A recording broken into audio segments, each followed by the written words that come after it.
Welcome back, investors, to Ticker Time News. I'm Adam, and Walmart had an interesting announcement this afternoon. Walmart, ticker symbol WMT, will offer Paramount Plus's ticker symbol PARA, will offer their streaming subscription at no cost for Walmart Plus members.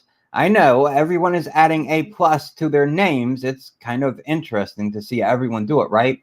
But Walmart Plus members will be able to stream premium entertainment as a benefit for the first time as part of their Walmart Plus membership. This will be rolling out next month in September. Now, other big news with Walmart: earnings are tomorrow. Home Depot, earnings are tomorrow. This will give us a big read on how the economy is functioning over the past 3 months. And of course, whatever Walmart's projection is for their next quarter, right? Their guidance for the next quarter, that will also give us some pretty clear signs on how Walmart thinks the economy will be moving over the next 3 months. Now, as I've said before, many times, Walmart is like the perfect company to judge the economy because almost everyone shops at Walmart. I mean, a lot of people shop at Walmart, and it gives us great insight. Now, Walmart is up against resistance right now. You can see it with like this triple topping pattern here, this red line on the chart. It sits right about where Walmart closed today at about 132 to 133 a share. It'll be interesting to see how the news is, how investors take Walmart's earnings tomorrow, and I believe it's before the market opens. Let me look here. Yep, before the market opens, they have an estimated EPS of $1.62 per share on $150.99 billion. Big behemoth of a company, and they touch nearly everything in our lives. So a key company to pay attention to for their earnings tomorrow morning. It will set the mood for the rest of the market. Now, there was something brought to my attention about a new change to YouTube and live streaming and so forth. So I just want to point this out to your attention, and I won't talk about it again. But if during this live stream you find something new or you see something from a different perspective that can help you, consider helping out our small channel by clicking on the quote super thanks button down below.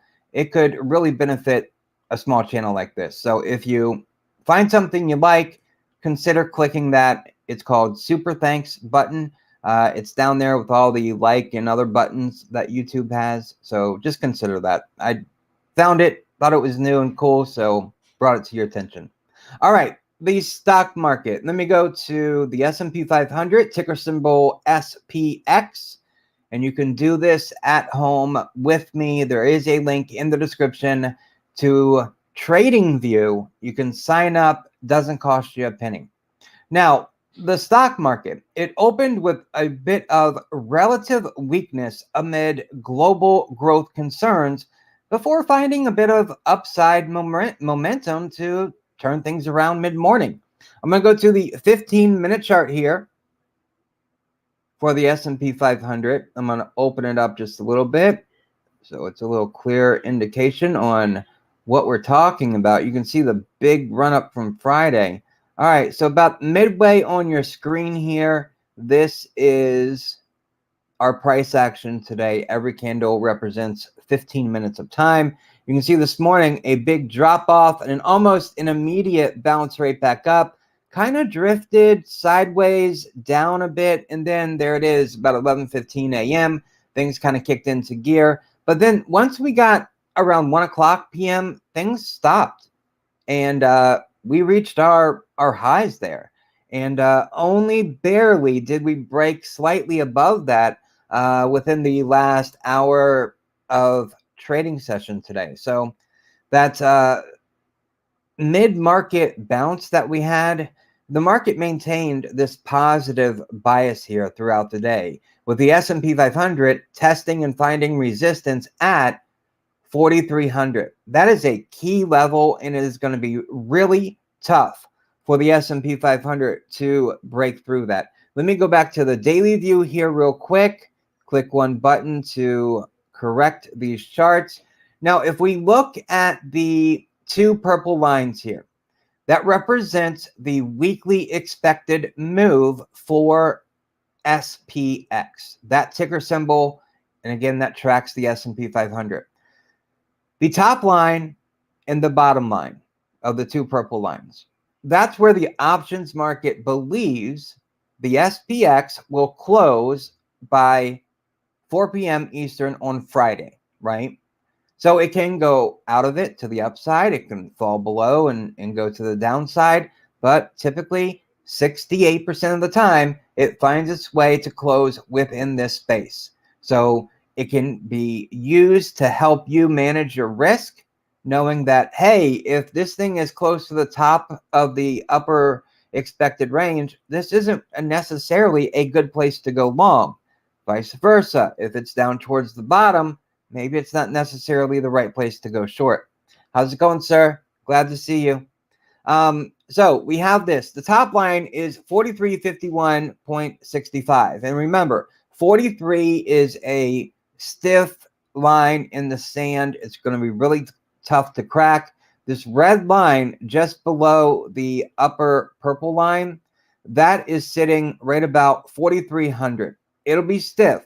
We are just a few points away from it. We're at 4297.15 right now on the S&P 500. And quite frankly, I think tomorrow could be a red day, especially if Walmart and Home Depot forecast and their guidance suggest that we've got some tough times ahead. That could really loosen the grip that the bulls have on the market running up right now. I killed it with the Tesla using the weekly expected move. Awesome. Awesome. Awesome. I am so glad to hear that. Those weekly expected moves can help so very much. I am so glad that helped you with Tesla. That is awesome.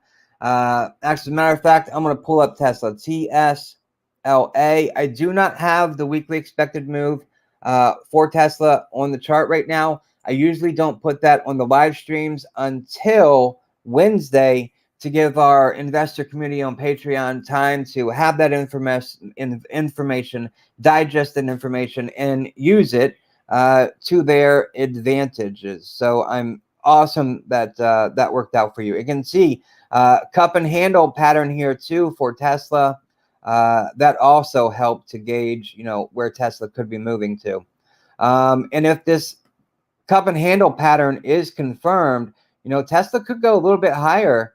Its breakout today of 3.1%, flatten after hours, but typically you measure from the bowl to the top, and if I measure that right quick, which would probably be about down here, and it's sitting right about that 200-day moving average or so, but that was a 43% from the bottom of the cup, you know, to like the top of the cup, 43% move.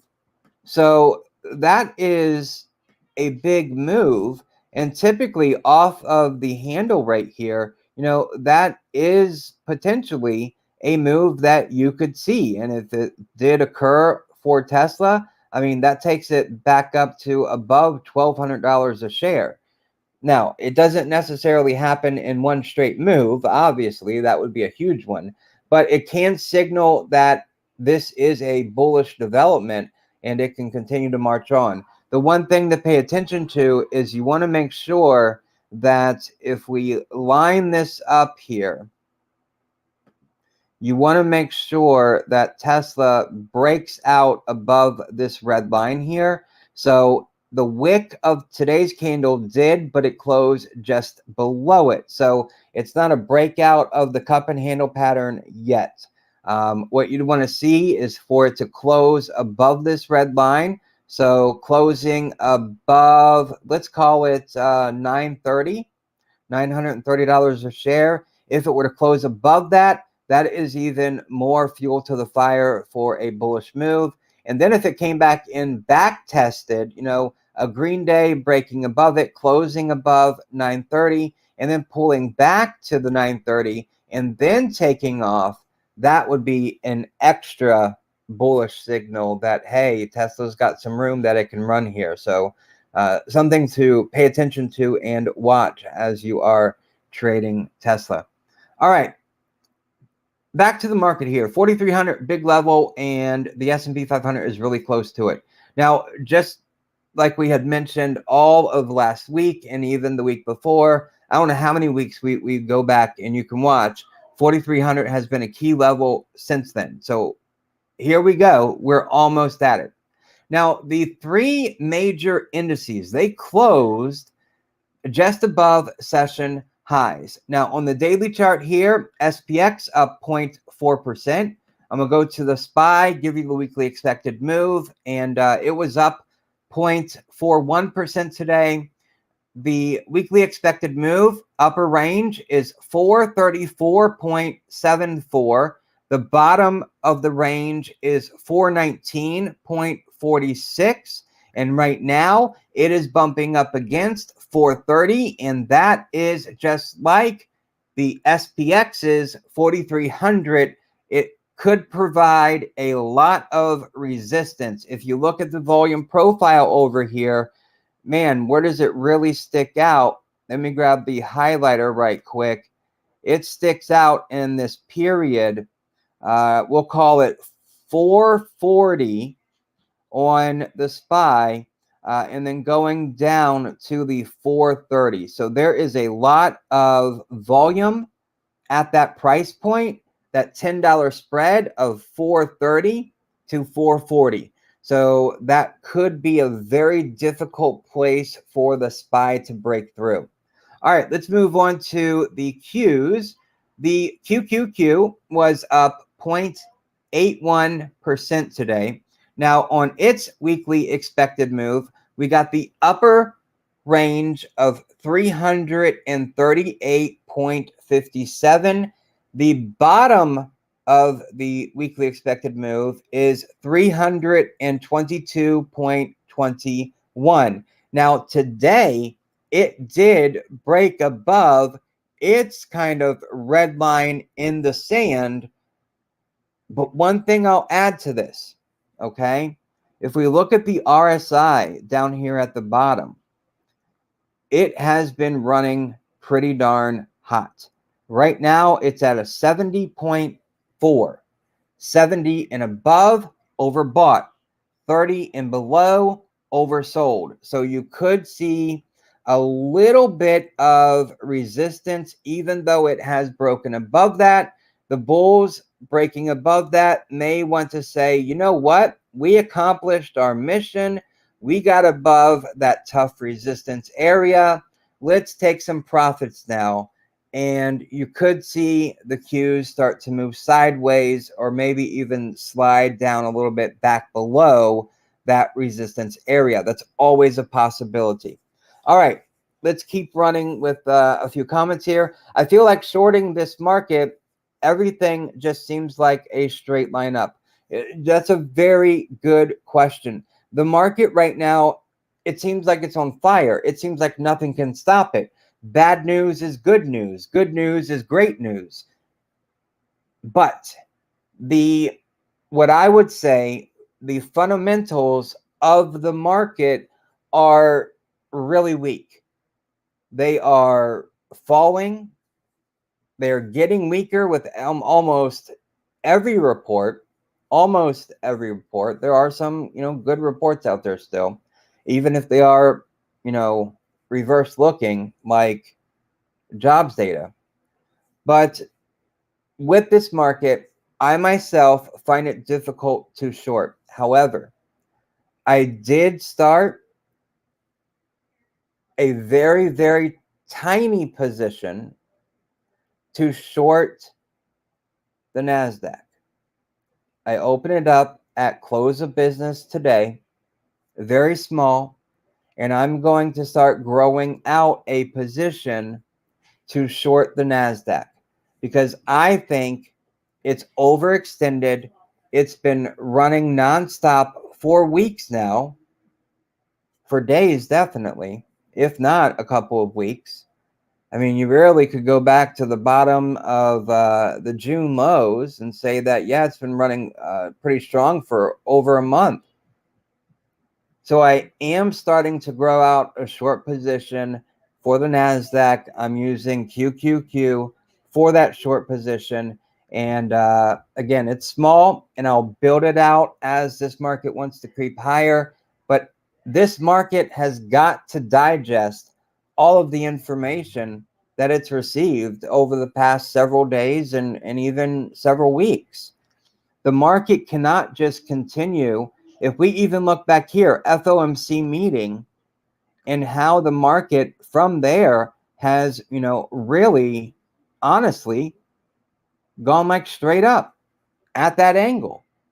Markets don't do that. They have to expand and contract, just like a breathing organism, right? Just like our heart's pumping. The contraction phase or consolidation phase is where the information gets digested. Traders, investors alike, they start to read deeper into the reports that were issued, even bad ones, to really understand the state of a company, the state of the market, and how that can play into their investing strategies. So right now, the market has got to take a breather at some point, and I think we have got to be getting close. Investors, if you read my note, midday today, it was pretty negative. And it seems to me like there are just a lot of things happening fundamentally to the economy that should start to slow this beast down. But it is very hard to step in front of a speeding train. It's very hard. You don't know if that train's going to stop in time. Might be a poor analogy, but one I had there. Another way to look at it is if we go back to this period of time where the market just sank hard and fast, not a big enough circle there, but you get my point.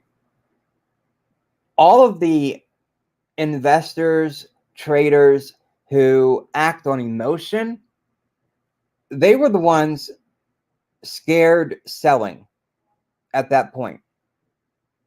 And that's why the market dropped so hard and fast. But now the ones who were panic selling are the ones who are panic buying right now. And they're going to be left holding the bag once this market reaches its short-term high, wherever that may be. But there's also another conflicting issue here. We get negative data that comes out, like negative data we got today, and then you combine that with, well, from now to the beginning of September, we've got 2 weeks where there's no major catalyst. There are company catalysts, but there's no major market catalyst. So could the market run for 2 more weeks? And if it does, the higher, the faster it moves up over the next 2 weeks, the harder and faster it'll fall if we get negative jobs data. I think that's September 3rd. September 13th, I think, is the next CPI report if inflation ticks back up. And then September 21st, when we get a rate hike decision from an FOMC, the Fed meeting. So there are a lot of moving parts to consider. And at this moment in time, some of them just don't make sense. And it is a very tricky market to trade in. The trend's your friend until it's not. And that could very well be the case with what's happening right now. I mean, look at this rally that the Qs have been having. It's just incredible.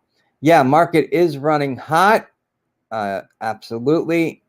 I totally agree. Do you think this FOMO or shorts being squeezed? Absolutely, especially in small caps. I would say over the past 3 to 4 weeks, small cap, mid cap companies have been going through a short squeeze cycle. And for me, when it comes to a short squeeze, you've heard me say it before, but I think short squeezes they're cyclical. They run in cycles, right? You can have a short squeeze, the stock can shoot up and then of course fall back down. But in a few weeks, a few days, even a few months, shorts can reload and you can have another short squeeze. So it's just running in a cycle, constantly turning. But I do think over the past 3 to 4 weeks, we have had a lot of short squeezes tick off, especially in small and mid-sized cap stocks. And that has been helping the market to obviously move at this very quick pace. Okay, going to ticker symbol DIA, which is the Dow Jones. It was up 0.46%. And here it is too. It is getting right up next to its red line in the sand here. Let me see if I can, I need to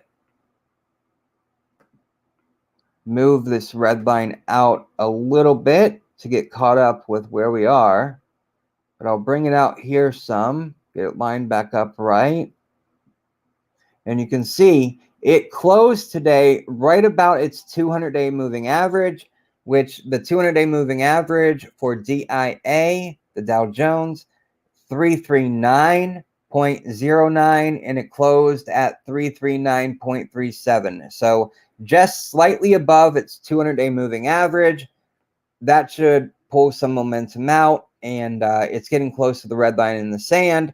And RSI is actually for the Dow Jones at a 76.6. That is overbought. So yes, this market is running hot. Now, I want to look at the IWM. The IWM was up 0.35%. The IWM is the Russell 2000. So this is your small caps. You can see this thing, I mean, all of these rectangles here, gray, shaded in gray, these are all gap ups. I mean, look at 1, 2, 3, 4, 5 gaps up since, what would the date be? Since July the 14th. So just about a month here, just maybe slightly a day over a month. All those gap ups, they got to get filled. It's been running hot. And this is because of the short squeezes in the small and mid-sized cap companies. And it too, on Friday, it closed slightly above its 200-day moving average. And today, it closed slightly below that red line in the sand. It'll be a very stiff resistance. So with all the major indices right now being at or slightly above this resistance area, it's going to be real hard for momentum to kick in. And then one other thing that I want to point out real quick, and just to IWM, which is the Russell 2000, RSI is at a 79.3, almost at 80. That is overbought. It's extended big time. So this market's overextended. One thing else I want to point out, I'm going to go back to the SPY for a moment, and then I'll look at the Qs too. Volume is always key to how markets perform.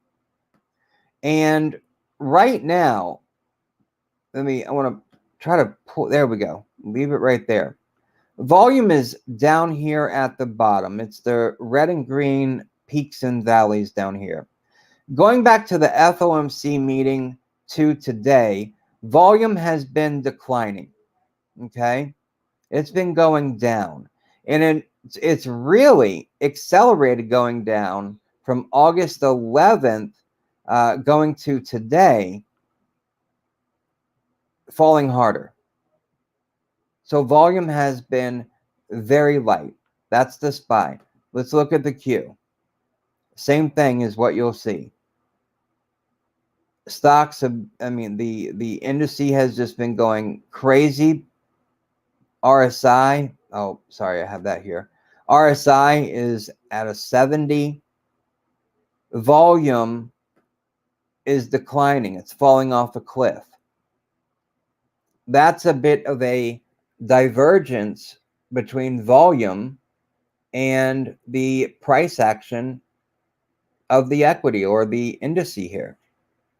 So that's something that doesn't line up right there.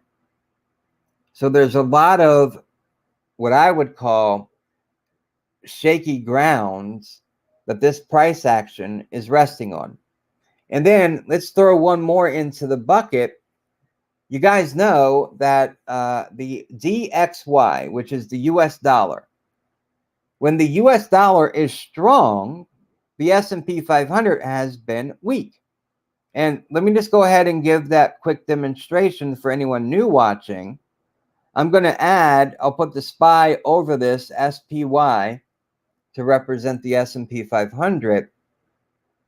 And the pattern that you'll see here is that as the dollar has been declining, okay, we'll go back to that same point, the SPY has been accelerating and rallying. So there's this correlation here. It's an inverse one, but a weak dollar has been a strong S&P 500. And we can even go back, even further. When the dollar was rising right here, the SPY was falling. The dollar had some, bumps in the road here, but overall it was rising. And what was the SPY doing? It had bumps in the road here, but overall it was falling, declining. So a strong dollar has meant a weak S&P 500. So that's a weak SPY. That's a weak SPX. But today and on Friday, the dollar was strong. But let's look at right here.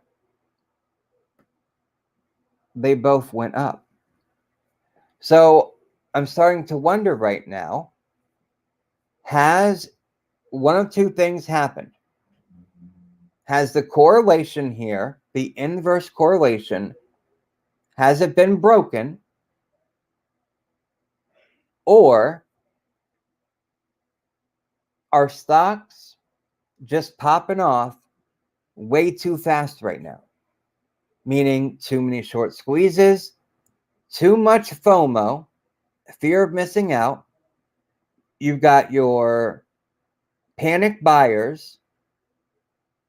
Are those things creating a perfect storm here where the market's going to shoot up? And if you're at the stage where panic buyers are stepping in, and that's what comes after FOMO, panic buyers, those panic buyers are very easily your panic sellers. And that'll drive the market down much faster than your FOMOs driving the market up. So just something to keep in mind here. I saw this occur today and I wanted to point it out because we've talked about this inverse correlation before. And there you go. Just so you know and you're aware of it. Now, so far in 2022, okay, when the dollar goes up, the S&P comes down. Could today's sign be or could today's rally in both be a sign of it breaking? Ask yourself that question, and we'll keep tracking this all through the live stream, so we've got it. One other thing to point out about the dollar had support when it first came off its, multi-year highs back here, and it found a bit of support. Well, that support quickly turned to resistance, and guess where the dollar is sitting at right now? It is sitting right on that resistance. So either the dollar is about to break out or the dollar is about to get shut down. And if the dollar gets shut down and the inverse correlation sticks, that should mean S&P 500 should continue to rise. So a couple things to keep in mind here. I know there's a lot of moving parts and they all are, sometimes they contradict one another, sometimes they align. Okay, let's go back to the S&P 500, the SPX. This morning we had global growth concerns, okay? And it fueled the, I guess you could say, the early decline in the market today, okay? I guess I should pull up the 15-minute chart here one more time, and then we'll keep moving on. All right. Let's bring ourselves, I want to look at the past 4 sessions here. So we've got Wednesday, Thursday, Friday, and then Monday today. This rally, if we go back to the first day, huge gap up, right? Huge gap up. Move sideways. We have another gap up, a big gap up, but then we sell off. A gap up, move sideways, strong rally into the close on Friday. Today we have the gap down, and then we have a strong move up and then move sideways. So all of these, except for last Friday, most of the trading action occurs in the morning, like the first couple hours of trading, okay? And that's it. So an interesting pattern to see there. What will tomorrow's be? Another gap down, a gap up above the resistance. I don't know, but just something to think about. Okay, also with the global growth concerns that fueled this early morning selling interest, it was mainly due to a couple of things. One big deal was with China. China had weaker than expected July retail sales. What's that going to say for Walmart tomorrow and Target after it? Or Home Depot tomorrow and Lowe's the next day after? So a weaker than expected retail sales report, weaker than expected industrial production and fixed asset investment data. What that did was it was followed by the People's Bank of China making an unexpected move by cutting its 1-year midterm lending facility loan. They dropped that rate 10 basis points to 2.75%. And then their 7-day repurchase rate, they dropped that by the same 10 basis points to 2% even. And on top of that, there was a sharp decline in the August Empire State Manufacturing Index to a negative 31.3. And as a matter of fact, I think I have a headline here. Did I lose it? I thought I left it here. Well, sugar. Nope, I lost it. I thought I had it here. Oh, here we go. So, the Empire State Manufacturing Report.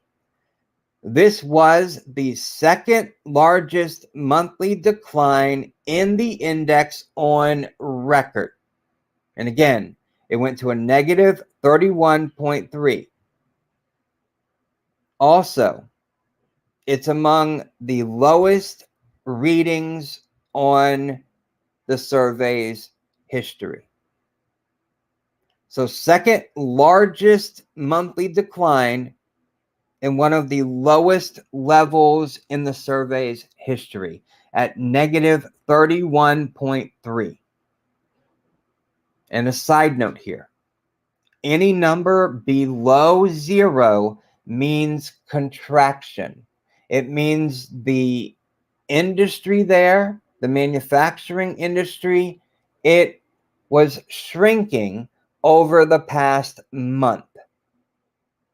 Negative 31.3, the fastest decline month over month in its history, and one of the lowest numbers in its history.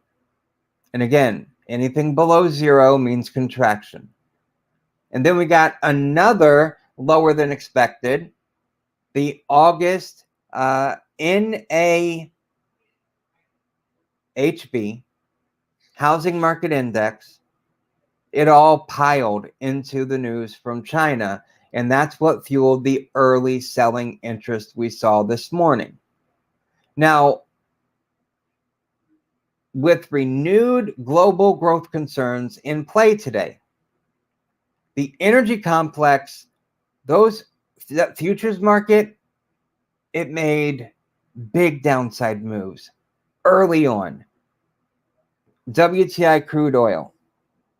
You can just type in US oil, real easy, no real ticker symbol to remember there. I'll take it back to the daily view. This affected energy today. And while that's loading, I'll go over here and get the sectors pulled up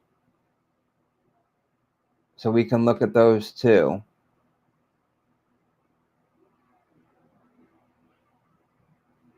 All right, there we go. So WTI crude oil, it fell 2.7% to $89.35 a barrel. Natural gas futures fell 1.1%. Unleaded gasoline futures fell 2.5%. Now, oil under 90 is good. Oil under 85 is great because that'll help consumers with the fuel inflation. But I want to point out, oil has been using this green line here as an area of support to bounce from, okay? Right now, let me pull this up right here. Right now in the after hours, it's at 88.35. 88.35. That's a little bit lower than where it closed, okay? So this has been falling. Now, what do you think that did to the energy sector today? Well, the S&P 500 energy sector, which is XLE, and we do weekly expected moves for all 11 S&P 500 sectors, plus some subsectors and a handful of the mega cap growth technology stocks as well. The S&P 500 energy sector, XLE, was the worst performing sector today. It was down 2%. No other sector came close to that. None. We have the next sector, energy being down 2%. The next sector to come slightly close was down 0.06. And that was the material sector. So nothing fell as bad as energy. Now, energy is getting real close to filling this gap that was created last week. And then once it fills this gap here, then it'll be sitting right on the weekly expected move. Close to, I should say. It's a little bit higher than this. I did not adjust these, not yet. I don't do that until Wednesday for the live streams again. So our investor community has several days with the weekly expected moves to make their moves. Okay. I think that's fair. Now, mega cap stocks, they led the upside charge. They are a directional driver in this market and one to closely watch how they move. Now, in their upside charge, it was broad-based buying that left 9 of the 11 S&P 500 sectors in the green, with gains ranging from I'll just have to round it up to 0.1 for financials and 1.1 for consumer staples. Now, the Vanguard Mega Cap Growth ETF, ticker symbol MGK, that's what I use for monitoring mega cap growths, this ETF. Ticker symbol MGK, write it down, use it. You can see how powerful this thing has been, and it really kind of follows the NASDAQ because there's a lot of the mega cap growth companies in the NASDAQ, which then helps to follow along with the QQQ. So it's all connected, and you can use these to help you if you're using and trading or investing in QQQ or TQQQ if you want to go along with it. Okay, so that was up 0.74%. And then remember the S&P 500 was up only 0.4%. So almost a doubling for the mega cap growth stocks that are out there. Now, the consumer discretionary sector, ticker symbol is XLY. And again, the weekly expected moves are not correct for this week. That's on purpose. It was up 0.6%, and it was able to close ahead of the broader market despite being held back by its lagging home builder components. Yeah, home builders, they didn't do so good today. An ETF that you can use for tracking home builders, the ticker symbol is XHB, home builders, HB, home builders. That's the spider, which is just like all the other XL ones. So XHB. Look at this. Almost a beautiful up and to the right trend line there going back to June 22nd. Home builders have been on fire. Now, they were up 0.1% today. And that was by pure luck because home builders such as DR Horton, ticker symbol is DHI, it lost 1.1% today. Pulte Group, ticker symbol PHM, it lost 1.2% today. And Lennar, ticker symbol LEN, it lost 0.2% today too. They all traded down today after the NAHB Housing Market Index was released. Wasn't good news. Also, Dow component Disney, DIS. I've been on board with Disney for a while. I like the company and what it's doing. I don't necessarily agree with some of the politics the company is engaging in, and I wish that companies would just kind of stay out of politics, right? Let's just keep it about making people happy. All right, so Disney, a big gap up here. Why was there a big gap up from Disney in their earnings? Because Disney now has more subscribers than Netflix. Can you believe that?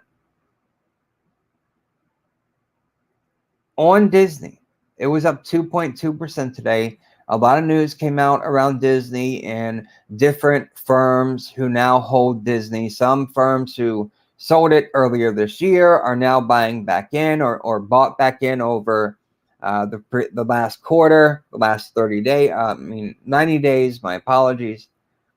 But Disney being up 2.2%, that helped to boost the communication services sector by 0.5%. And then there was a report from CNBC that said Third Point took a new position in the company. That's not too bad.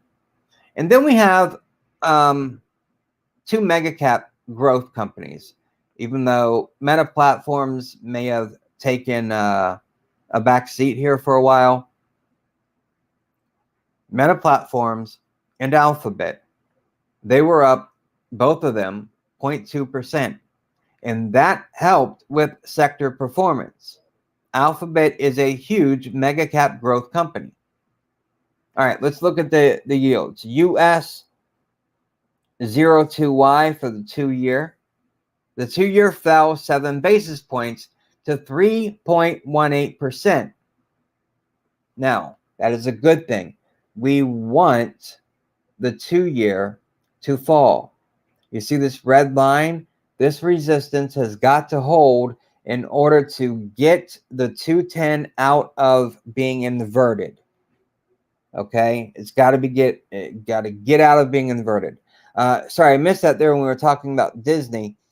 Disney is looking good for long term, but that gap scares me to add to my position. Yes, I think Disney is, and let me just pull that up real quick again. I think Disney is a great long-term hold. Disney Plus is doing great. They're going to raise prices for Disney Plus. We'll see how that affects subscriber growth. The parks looking good. Movies are looking good. You know, the content that they have, both for theatrical release and for Disney Plus. You know, I just think it is a cash cow. It's a winner. I also think that Alphabet is a cash cow and a winner long term as well. But I do like Disney. Yes, we have two huge gap ups here. Gaps get filled. Can it move up to that 200-day and then probably find resistance up there? That's most likely to happen. And right now, that is sitting at, let me move this so I can see, 130.45. That is where the 200-day moving average is, and Disney's at 124. So about $5 and some change, and it'll be there, and I'm sure that's going to act like resistance. It has pulled away from its 5-day EMA, and usually, and that EMA is running right here. So there is a gap between the last 3 candles. So I think either Disney's going to reach that 200-day moving average, that's resistance, or Disney's just going to pull back so it can reconnect with the 5-day EMA. Whenever stocks get away from that 5-day EMA, either to the upside or downside, they're always going to come back and reconnect soon. Okay? Because the 5-day EMA, it's calculated off of the last 5 trading sessions. And right now we're at, let's see, 1, 2, 3, 4, 5. Tomorrow, the 5-day EMA should go up at a little more steeper pace than it is right now, because you won't have these 2 nearly flat days back here holding it back. So when that recalculates for tomorrow, it'll be a little steeper, bringing it itself closer to the candle. And then, of course, the candle itself is going to have to come back and tag that before it can move higher. But again, maybe it reaches that 200-day moving average before doing so. But I definitely see a pullback in Disney's short-term history here on price action. So keep that in mind. All right, 10-year. Let's look at that. 10. I'm sorry, not 10. US 10Y. Wasn't trading during the COVID crash, but was the recovery this fast, or is this recovery faster? That's a good point. I'll pull up, let me mention this about the 10-year, and then I will pull up I'll pull up the SPY, and we can go through and look at that. Now, the 10-year today, it fell 6 basis points to 2.79%, right where it's at right now. The 10-year's got support. The 10-year broke it. It was climbing. It broke that trend line now. So I can take that trend line there. I can take that away. As long as it continues to use this gray bar as support, and the 2-year continues to use its resistance, we can keep this inversion from getting deeper. Okay. Let's go back to, I believe, the 2020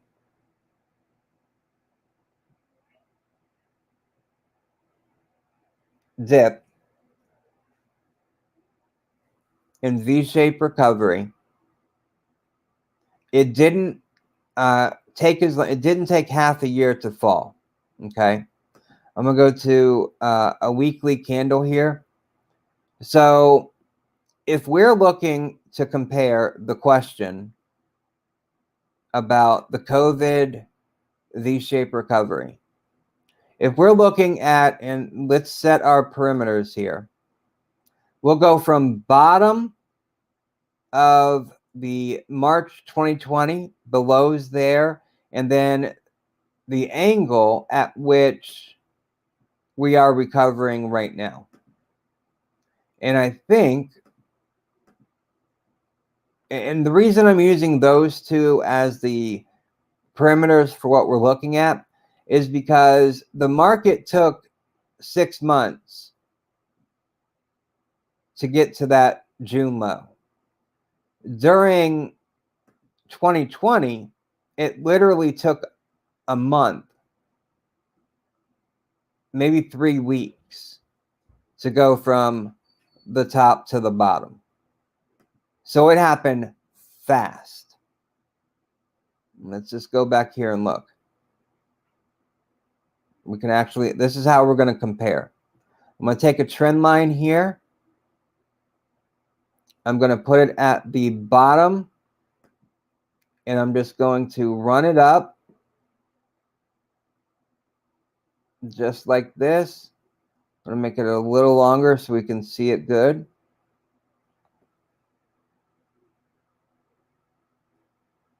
Okay, right there. Now I'm going to clone this line, okay? And then we can just take this line right to 2020 and see for ourselves whether this was sharper or that one was. And you can see in 2020 how quick it fell, right? It fell hard. All right, so if I go from that bottom there and then line up to where we are, the V-shaped recovery from the lows set in March of 2020 was a little bit steeper of a recovery. So about, right about there. So not a huge big difference, but the recovery from the 2020 March bottom was a much steeper V-shaped recovery. Okay. However, during that recovery, and I can get these trend lines out of here now. So that answers your question. March 2020 was a steeper V-shaped recovery, and it was also a much steeper decline there, and that's where it got its V-shape from. But there was a problem. August, this area right here, there was a problem there, and then there was also a smaller problem here, and they lined up with this June one. There was a new variant that hit, and the market, it almost tanked again during this area. This would be June 2020. I don't remember what variant it was, but that hurt the markets and scared the markets, thinking that, are we going to go back down? But that did not occur. And then we get here to September, October time frame, and the market took a pretty significant hit there. But the interesting thing about that particular slowdown or pullback is it really just went from the top of its trading channel and just kind of moved sideways and down a little bit to the bottom of its trading channel. So those are to be expected. But from that point, October, of 2020 all the way to January, well, I guess I should say August of 21. My apologies. I thought it was right there. August 21. And if we go down here to October of 21, that was a time, the next time that the market, kind of pulled back. So we go from October of 2020, and then we rally all the way until we got to September of 2021. That was a long rally, really long. And then, we rallied up to the point of December of 2021. And that's when, if you took your profits December of 21 and stayed out of the market until June of 22, you made a very smart move, because you missed all that downside headache that other investors had. So that answers your question about which was at a steeper angle and recovery. My investment thesis here, and let me just talk about this for a quick moment. We're almost done with my notes.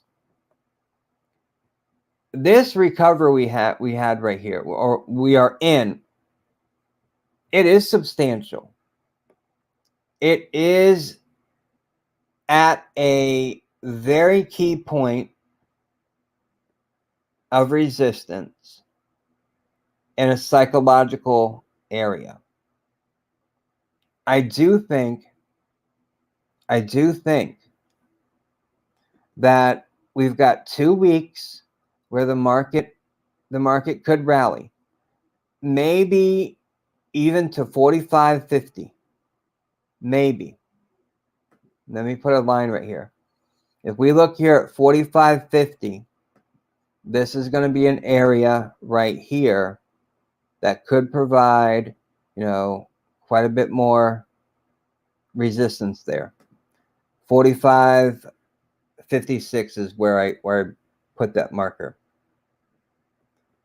That'll be an area. So if we can cleanly break above 4,300, maybe we can then run up to 45.50.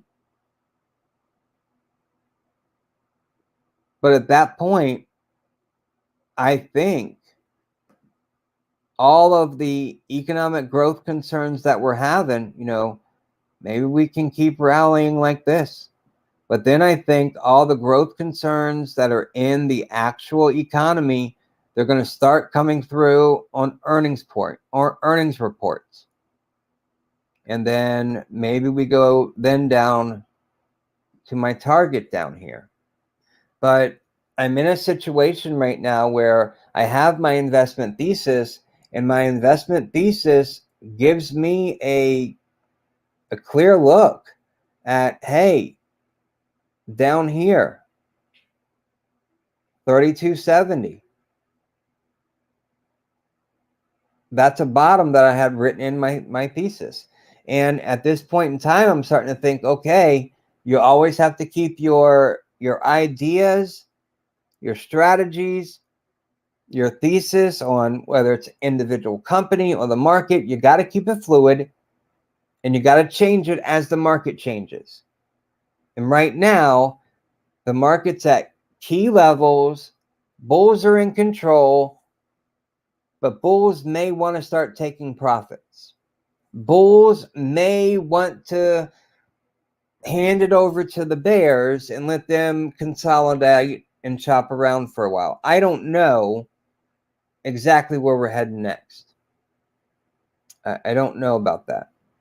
So it is very interesting. And one other thing to point out, I'm going to go to the monthly candles here, and I want you to look at this.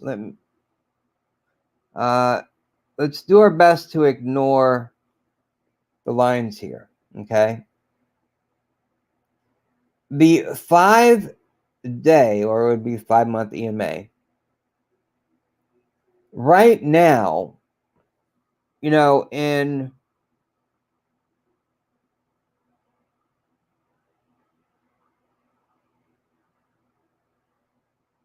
June, the candle went so far down, right? Leaving the EMA up here. It's just, I think, common sense to me in my thinking that, well, July should have brought us back up to that moving average. And it did. That's what happened. But now in August is getting extended away from that moving average, which is kind of running through here right now. So then that would mean September would bring us back to it.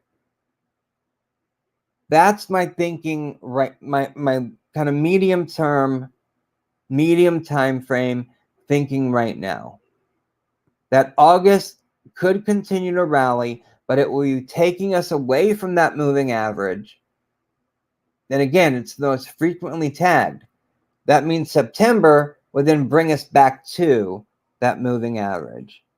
And if you look over here, every time it got away from that moving average, the next month, it would tag it, and it would bring it back to it. It acted as the perfect support all the way up. Here, it got under it. The next month, it got it back above it. Here, it got way above it, but it eventually brought it right back to it by the end of the month, and then brought it away from it, brought it back to it, and then took it away from the moving average, brought it back to the moving average, took it away, and then May, the monthly candle is so flat, it didn't really do anything. It didn't bring us back to the moving average or take us away from it even further. So just some things to think about, play around with when you're charting, when you're coming up with your thesis on the market. I mean, you can find all kinds of things. You can find things to help support your theory. You can find things that contradict your theory, but just keep it fluid. Have a pros and cons of contradictions or what fits, and work at it that way. But one important thing, we're going to have to see volume tick up, and unfortunately, I think it's going to be September selling volume that will be kicking up. I'm not sure if this August rally volume is going to, pick up very much. And remember, when you have low levels of volume, you can have bigger swings or bigger moves in the market. All right. Man, I would love that. Yep, this is a good one right here. This is a good comment. Man, I would do anything to go back and trade back during the COVID crash. It was a good time. It was a real good time. It was scary in the market. There was a lot of a ton of FUD, a ton of fear, uncertainty, and doubt. Nobody really knew what to expect. And that was the hardest part about trading during that time frame, is not knowing what to expect, right? But even if during that time, not knowing what to expect, when you got so far down, and it kind of reminds me during this time period right here in the middle of June, where the market just dropped. When you get that far down, you have to come back up for air. So even though it was uncertainty about what's coming next, what could be around the next corner, it typically worked out pretty well. And even if it didn't, you could recoup, your losses so fast. It was just incredible. All right, looking ahead to tomorrow, Tuesday, we get some more housing data. We've got the July housing starts. The expectation is 1.543 million. The prior reading was 1.559 million units. And we get building permits. The expectation is 1.647. Prior reading was 1.685 million units. So we've got those. They both come out at 8:30. They could play a role in the housing market. So XHB, Home Builders Index, that could be affected if that comes in negative. So yeah, we've got that. Oh, and then we also have the July industrial production. The expectation is a plus 0.3%. The prior reading was a negative 0.2%. And also with that comes the capacity utilization. The prior was 80.2%. I'm sorry. The expectation is 80.2%. The prior reading was 80% even. So a 0.2% improvement, not much. And then those come out at 9:15 a.m. Also, ahead of tomorrow's opening, the big thing that will shift the mood in the market is Walmart and Home Depot. They report their earnings before the market opens tomorrow.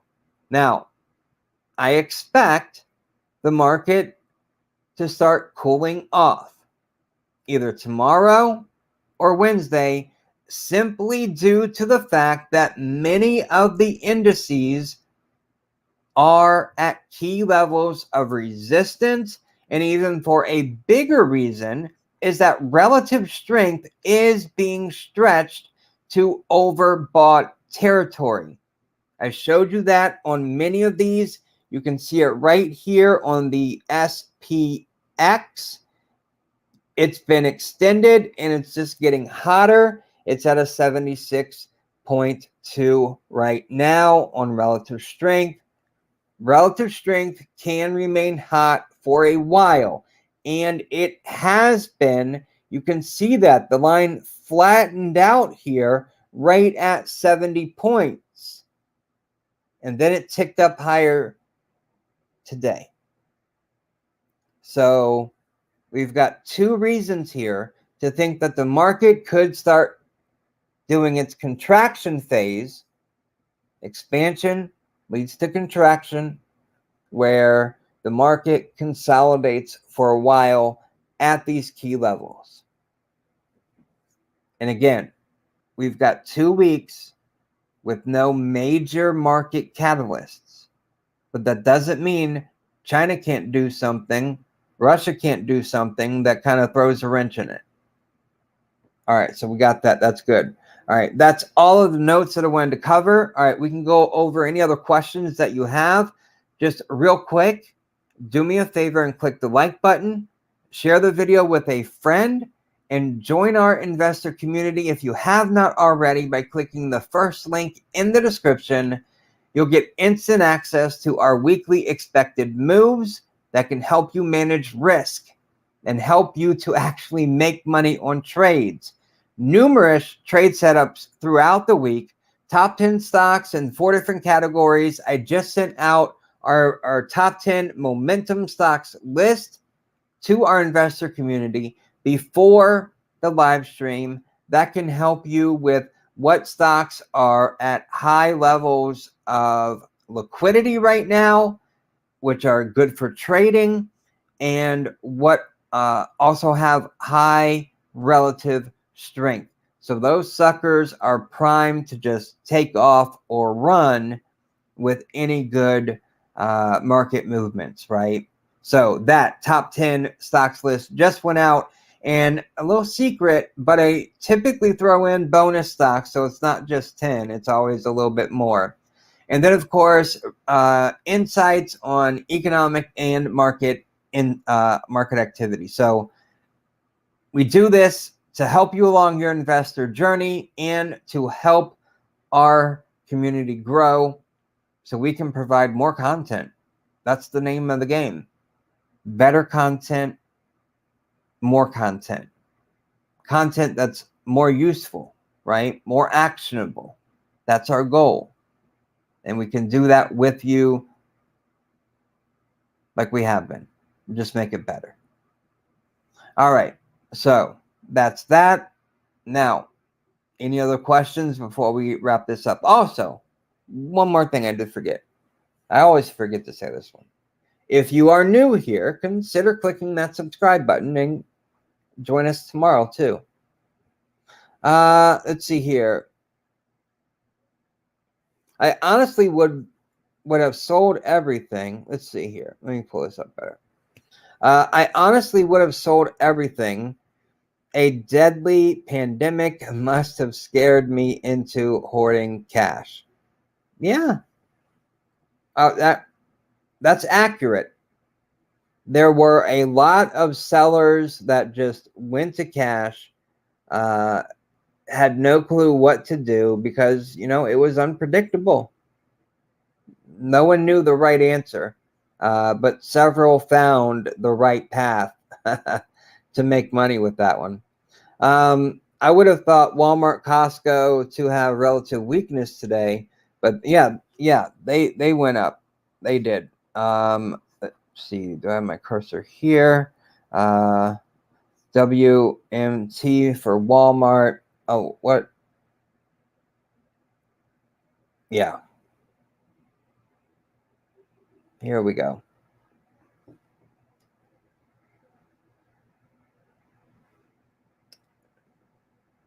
Just waiting on that relative strength bar to load. There we go. All right, so relative strength ticked up. It's not too bad. It's just over that. It's at 58.4 at close today. And what did it do today? It was up 0.29%. The after hours news, that should help a little bit because that will give Walmart Plus, Walmart shoppers a little more, another reason to join Walmart Plus. And again, they're taking Amazon's model here in a way with having Paramount Plus partner with them, where Amazon kind of has their own content and then has an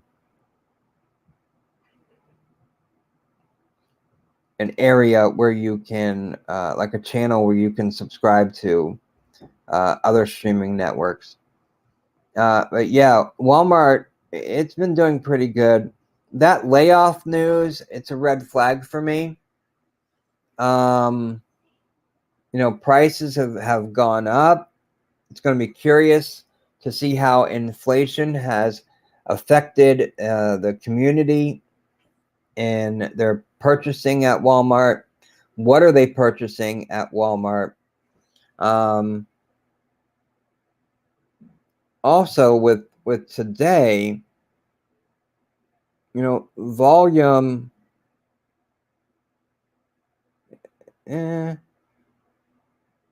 it's been a little bit higher today. Volume today was 8.83 million. The average volume is 9.85 million. So not quite above that average. And then Costco,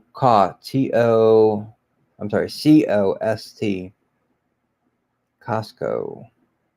Man, Costco's just been on a tear too.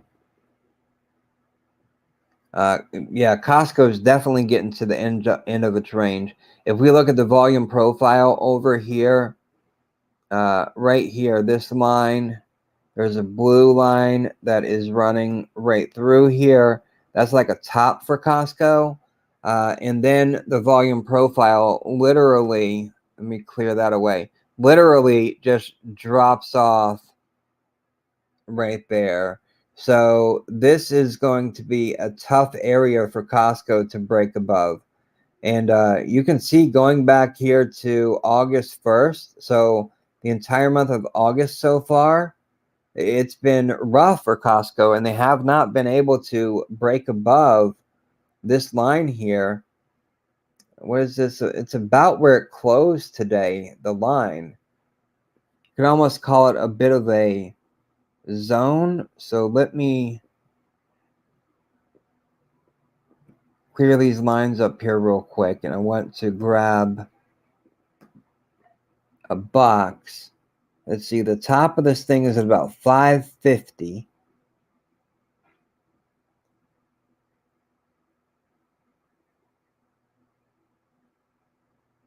And we go to the bottom of this thing, it's about 530. So it has just been, and this isn't a gap to fill, so we can change these colors. But this isn't something that it's just been, it's just moving sideways, can't break above that 550. 545 where it closed today, up 1.5%. You know, I suspect tomorrow we could either break out of this pattern. You know, if Walmart does good and Walmart says that consumers are buying the discretionary products, not just the must-have products, you know, that would be seen as a positive, and that would be seen for a positive for other retailers. So we'll have to see how Walmart plays out. But yeah, Costco's getting, you know, this expansion that Costco went through. Expansion leads to contraction. And, you know, for the broader market, you know, it's been expanding like this. Now the broader market needs to digest all of that information that it's got. So it's got to contract, consolidate, move sideways for a while. I can totally see that happen, especially now that we're at these key resistance areas. I think the market could get way more choppy going forward. Even though the VIX is sitting under 20 today, VIX, you want to make sure you choose the CVOE. Where did I type in there? There we go. 19.95. So it's finding a bit of support down here. It's staying in the 19s, going as high as 21. So 19 to 21, that's where it's holding at. So if the VIX itself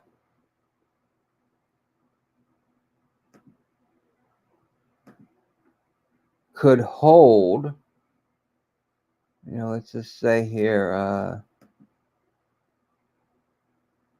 in this box, you know, that could be rather, I wouldn't say bullish for the market, but this would point to contraction or consolidation in the market. So, you know, keep watching that too. All right. Well, if there's no other questions, we'll wrap it up here today. I'll be back here tomorrow after the market closes to talk about what happened, why it happened, and what to expect going forward, and to most importantly answer your questions. So make sure to click the like button, share this video with a friend. Those two things help out this channel greatly. And for a little, what word should I use? I'll scratch your back, you scratch my back. Click the first link in the description, and you'll find something you like. I'm sure of it.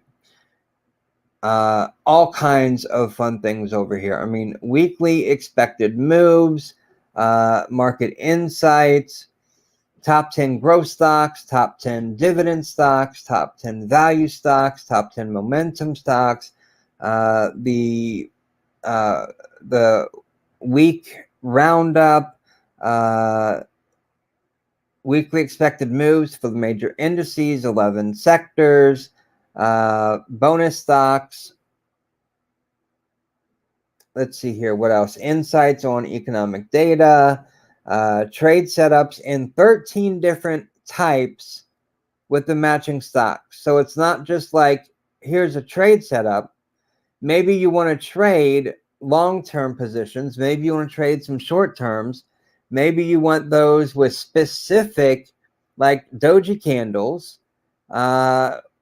We divide it into 13 different trading strategies, styles, and then give you the stocks that match those specific 13 different styles. I think it's awesome. I use it personally. Obviously, everything in here I use personally because all the information, it's just wonderful. But it's something I think that gets overlooked. I'd love some feedback, what you think on it, but it definitely gives you the stocks and the type of strategy that you should be using for those stocks. I just love it. I love it. It helps me out tremendously. So got that there. You are very welcome. I can't get that out. My goodness. Just jumped in. Have a good night. You are welcome. Go back and watch from the beginning. That's cool too. No worries about that. We'll be here tomorrow. And you are welcome. I greatly appreciate each and every one of you from the bottom of my heart. I absolutely appreciate you spending your time with me here. And just trying to get as many on screen as possible there. I'll wrap it up here. Thank you so very much for joining me today. And I'll see you tomorrow after the market's closed and in the next video. Take care.